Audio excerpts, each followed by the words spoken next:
Yo yo yo, what's up guys, kembali lagi dengan saya tentunya di Sun Project. Oke, sebelum videonya langkah baiknya kita intro heula tuh.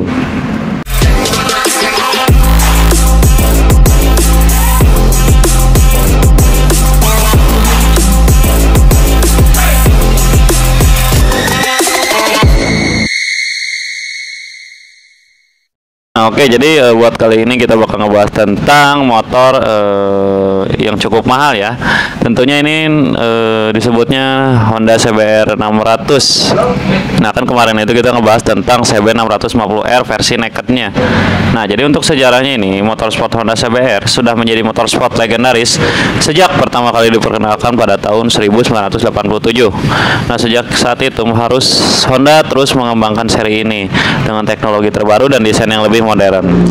Nah, jadi di seri Honda CBR ini sangat populer di seluruh dunia karena kendalanya performanya yang tinggi dan tampilannya yang menarik. Nah, jadi untuk apa sih yang membuat Honda CBR begitu populer? Jadi Honda CBR sangat populer karena keandalannya, performanya yang tinggi dan tampilan yang menarik. Seri ini juga terus dikembangkan dengan teknologi terbaru dan desain yang lebih modern. Dan ada pertanyaan lagi, apa aja sih seri Honda CBR yang tersedia ini? Yaitu beberapa seri Honda CBR yang tersedia antara lain CBR 1000 RRR Fireblade SP, ada juga CBR 650R yang kita kemarin bahas. CB malah kita CB 650R, ada juga CBR 500R, ada juga CBR 300R dan CBR 250R yang kita pernah bahas. Dan berapa sih harga Honda CBR ini? Harga Honda CBR berbeda-beda tergantung pada seri dan negara tempat Anda tinggal. Namun harga Honda CBR biasanya di kisaran 100 juta hingga 500 juta rupiah. Bagaimana cara merawat Honda CBR? Nah, beberapa langkah perawatan Honda CBR yang harus dilakukan secara teratur antara lain ganti oli mesin, periksa sistem pendingin, bersihkan filter udara, dan periksa sistem pengereman. Pastikan juga melakukan servis secara teratur di bengkel resmi Honda. Nah, untuk kesimpulannya, jadi Honda CBR ini merupakan motorsport legendaris yang terus berkembang dengan teknologi terbaru dan desain yang lebih modern. Jadi seri ini sangat populer di seluruh dunia karena terkait keandalannya juga yang tadi kita udah jelasin. Dalam menjaga forma dan kinerja Honda CBR, pastikan untuk melakukan langkah perawatan secara teratur. Begitu guys. Nah, dan untuk teknologinya untuk CBR 600R ini yang dimasukkan ke CBR-nya ini, di sini ada tentunya mesin dengan 600 cc yang disempurnakan. Mesin inline 4 DOHC 16 katup berkapasitasnya 599 cc masih jadi andalan. Jantung pacu ini mampu dihasilkan output tenaga mencapai 121 PS pada putaran 14.000 rpm dengan raihan torsi puncaknya itu di 64 Nm pada 11.500 rpm. Komponen internal di dalamnya mendapat penyempurnaan pada desain camshaft, pair clamp, dan crankshaft. Perubahan ini dilakukan untuk menyesuaikan putaran mesin yang dibuat 500 rpm lebih tinggi dari model sebelumnya. Dan untuk yang kedua di sini ada sistem teknologi yang pertama di sini adalah Inertial Measurement Unit atau IMU 5 axis. Honda menyematkan IMU 5 axis dari Bosch. Komponen ini bertugas membaca kecepatan gerak motor, akselerasi, dan mengkalkulasi sudut kemiringan motor sehingga pengendalian motor bisa lebih presisi. IMU ini memanfaatkan algoritma khusus untuk membaca pergerakan motor 100 kali dalam 1 detik dengan mengkombinasikan informasi dari sensor-sensor lainnya seperti sensor ABS dan HSTC, Honda Selectable Torque Control. Dan di sini juga ada punya 5 riding mode seperti motor bermesin besar lainnya. Terdapat mode berkendara untuk Honda CBR 600RR ini. Total ada 5 buah riding mode yang bisa digunakan. 2 riding mode diantaranya bisa dipilih secara cepat saat berkendara untuk menyesuaikan kondisi jalan. Jika 3 mode berkendara sudah diset secara otomatis, maka 2 riding mode lainnya bisa diatur sesuai kebutuhan pengendara. Pada 2 riding mode ini, pengendara bisa mengatur sendiri level power mode, HSTC, wheelie control, dan engine brake control. Nah, itu. Dan untuk yang fitur selanjutnya di sini ada Honda Selectable Torque Control atau HSTC. Honda CBR 600RR 2021 punya 9 level HSTC yang bisa dipilih. Tugas HSTC sendiri menjaga putaran roda belakang supaya tak selip. Jika terbaca roda selip, penyaluran tenaga menuju roda belakang otomatis diputus sampai roda kembali mendapat traksi. seperti itu. Untuk HSTC ini ternyata juga membaca pergerakan roda depan lewat sensor. Apabila roda depan terangkat wheelie, HSTC akan memberi input pada ECU untuk meredukasi torsi yang dikeluarkan sampai roda depan kembali menyentuh aspal, seperti itu. Dan untuk yang selanjutnya di sini ada power mode, pengaturan output tenaga mesin Honda CBR 600RR 2021 bisa dilakukan lewat power mode yang memiliki 5 level. Semakin kecil angka yang dipilih, karakter mesin akan cenderung agresif dan berkendara sporty. Maka sebaliknya, angka semakin besar, penyaluran tenaga pun akan lebih halus. Dan wheelie control yang tadi kita jelasin ini menjaga supaya roda depan tidak terangkat terlalu tinggi, karena motor ini kan tenaganya besar juga, jadi dia itu sering wheelie seperti itu. Dan di sini ada fitur engine brake control, mengatur seberapa kuat engine brake yang dihasilkan mesin dengan 3 level. Semakin kuat engine brake, maka motor seperti tertahan saat deselerasi. Sebaiknya jika engine brake control tak terlalu kuat, motor akan cenderung gloyor saat melakukan deselerasi. Untuk fitur yang selanjutnya di sini ada Honda Electric Steering Damper atau HESD. Ringan beratnya pergerakan stang diatur secara elektronik lewat fitur HESD ini. Biasanya diatur sebanyak 3 level. Cara kerjanya dengan membaca kecepatan motor. Jika laju motor pelan, HESD ini akan membuat stang ringan dan mudah dibelokkan.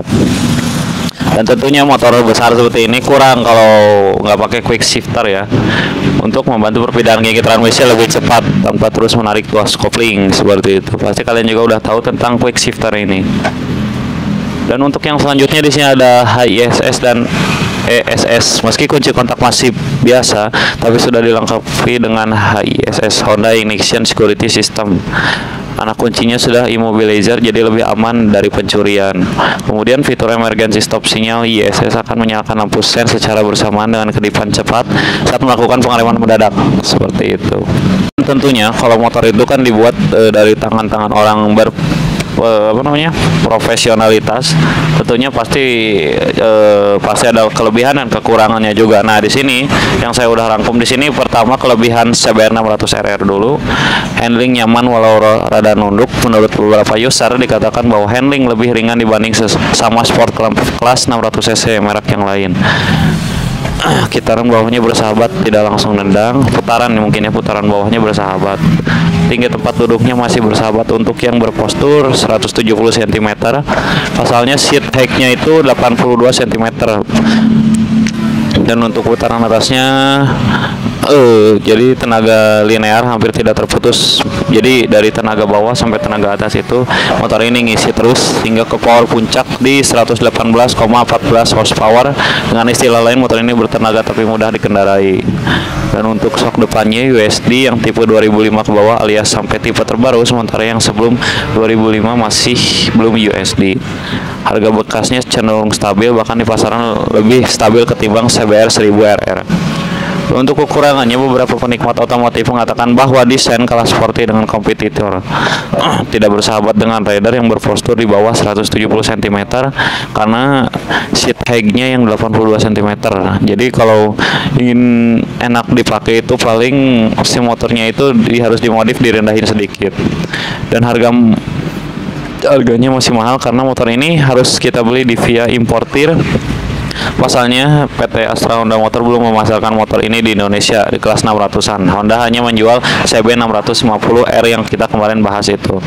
Dan yang terakhir ini untuk kekurangannya, kurang bersahabat untuk motor dengan postur 180 ke atas karena ini motor nunduk banget gitu, seperti itu guys.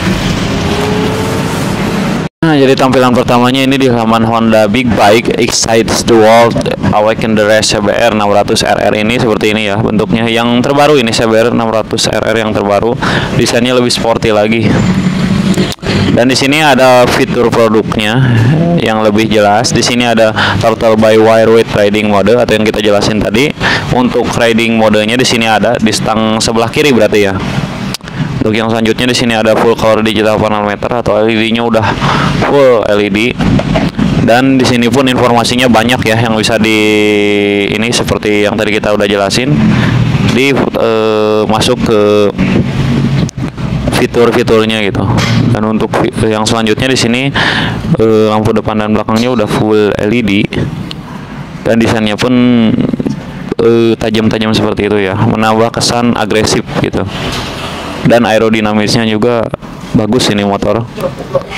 Untuk selanjutnya di sini ada iRam dan winglet. Wingletnya pun seperti motor-motor 600 cc ya ini, untuk menambah gaya aerodinamika gitu, agar lebih sempurna. Untuk yang selanjutnya di sini ada adjustable inverted front suspension, atau bisa mengatur suspensi keras ataupun lembutnya, ini bisa diatur seperti itu. Di sini ada assist slipper clutch untuk si fiturnya ini yang tadi kita jelasin. Dan yang terakhir di sini ada ISS atau emergency stop signal ya. Jadi ini lampu akan nyala ketika kita ngerem dadakan gitu.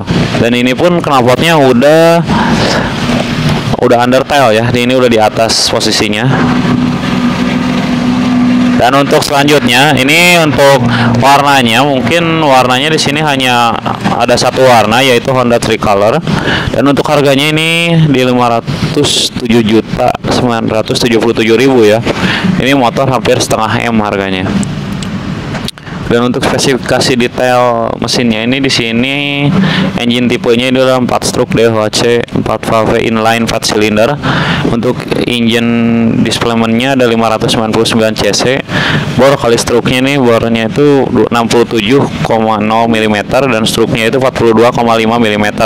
Untuk max power-nya di 81 kW atau 121 PS di 14.000 rpm. Dan untuk maksimal torque-nya itu di 64 Nm atau di 11.500 rpm.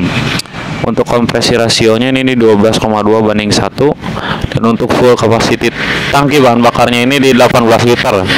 Motor ini cukup besar juga untuk tangki bahan bakarnya. Jadi menurut saya kalau ini nge-shift pertama di kisaran 300.000 mungkin ya, full tanknya ini cukup besar juga tangki bahan bakarnya. Untuk fuel supply sistemnya di sini PGM DSFI. Untuk starternya elektrik. Dan untuk clutch tipenya di sini wet multi-float with coil spring clutch with assist slipper. Untuk oil kapasitasnya ini di 2,7 liter atau 3 liter olinya ini. Untuk cooling sistemnya di sini liquid cooled dan lubrikan tipenya adalah wet atau kering. Dan untuk sasisnya di sini frame tipenya itu adalah diamond tipe aluminium, dan front suspension tipe depannya ini Showa inverted telescopic 41 mm diameter with compression and rebound adjustment. Untuk suspensi belakangnya dia pakai Showa Prolink gas shart with compression and rebound adjustment, jadi bisa di adjustable ya ini depan belakangnya. Untuk pengereman depannya ini pakai hydraulic double disc, dan untuk pengereman belakangnya pun hydraulic disc ya, bukan double disc, jadi hydraulic disc doang. Untuk ban depannya ukuran 120/70 ring 17, dan untuk ban belakangnya pun ini berukuran 180/55 ring 17. Jadi perbedaannya ban belakangnya lebih besar ya. Yang untuk di sini drive trainnya di sini transmisinya 6 speed. Untuk perpindahan giginya itu 1 ke depan, netral setengah, 2 sampai ke 6 itu ke belakang seperti itu. Untuk dimensinya overall ini panjang kali lebar kali tingginya itu untuk panjangnya di 2030 mm. Untuk lebarnya 685 mm dan untuknya tingginya itu 1140 mm. Untuk wheelbase-nya pun di 1375 mm, dan untuk ground clearance-nya itu 125 mm, dan untuk seat height-nya itu di 820 mm. Dan untuk berat motor ini adalah di 194 kg. Jadi motor ini cukup berat juga. Dan untuk electrical di sini headlight-nya udah pakai high 25 watt kali 2, low 11 watt kali 2. Untuk baterai kapasitinya 12 volt.